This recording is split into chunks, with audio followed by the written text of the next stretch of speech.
Welcome to this explainer.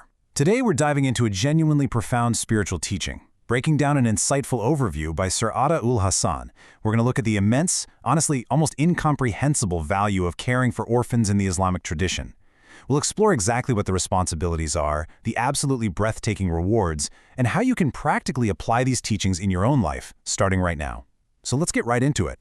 We're kicking things off with this incredibly beautiful quote from the Quran, "Therefore treat not the orphan with harshness." It's from Surah Ad-Duha, and it perfectly sets the tone for everything we're going to talk about today.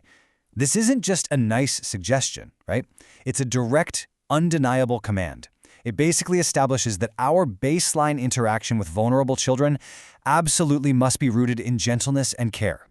Section 1. The status of the orphan. So in Islamic terminology, an orphan, or yatim, is specifically a child whose father passes away before they reach the age of puberty. Now, you might be wondering, why make this specific distinction? Well, losing a father at such a formative, vulnerable stage removes their primary source of protection and provision.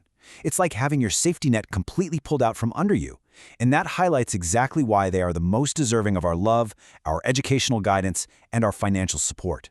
As a society, we literally have to step up where the father no longer can. Section 2. Quranic and Prophetic Teachings.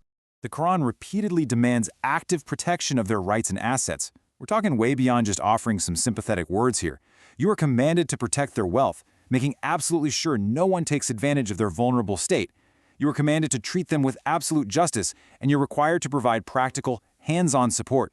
It's this powerful call for dynamic action, really ensuring they are never ever marginalized. Section 3. The ultimate spiritual reward. Okay, this is where it gets really amazing.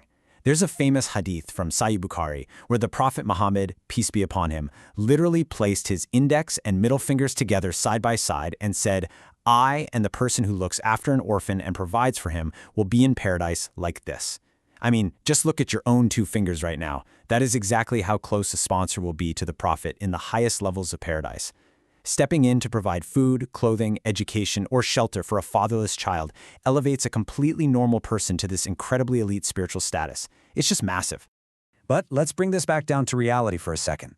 Thousands. Right now, today, there are thousands of children in our society who urgently need this kind of love and shelter. They're just waiting for someone to step up. And if we don't help them, well, who will?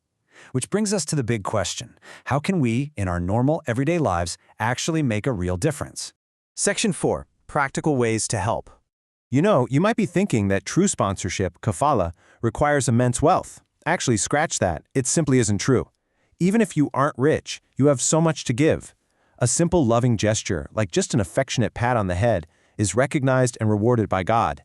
You can assist with their education by tutoring them. You can provide ongoing encouragement and just exhibit good character and affection whenever you interact with them. And importantly, you can teach your own kids to love orphans, which helps build a society deeply rooted in brotherhood.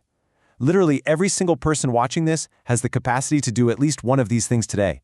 Section 5. The importance of sincerity.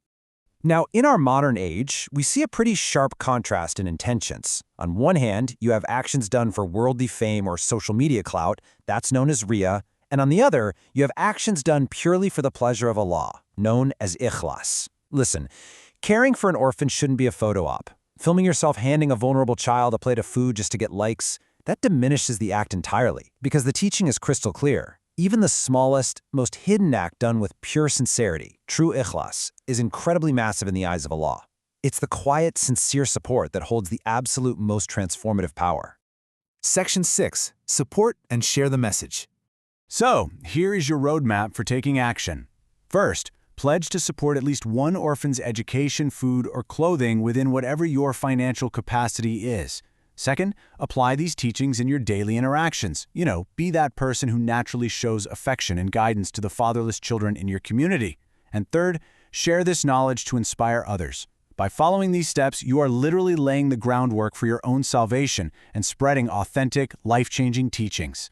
And hey, speaking of sharing knowledge, please make sure to subscribe to my channel, Easy Islamic Overviews, and share it with all of your friends and colleagues. Engaging with this content and passing it along is actually a form of ongoing charity, a sadqa jariyah. It helps ensure that more people understand the pristine, empowering teachings of Islam regarding the most vulnerable members of our society. So yeah, Hit that subscribe button for easy Islamic overviews and send this explainer to your entire network. I'll leave you with this final provocative thought to really reflect on. If a single, sincere act towards an orphan can unlock the highest levels of paradise, what small step will you take today to change a child's life forever? Just think about the immense power you have, right now, to shape an orphan's world.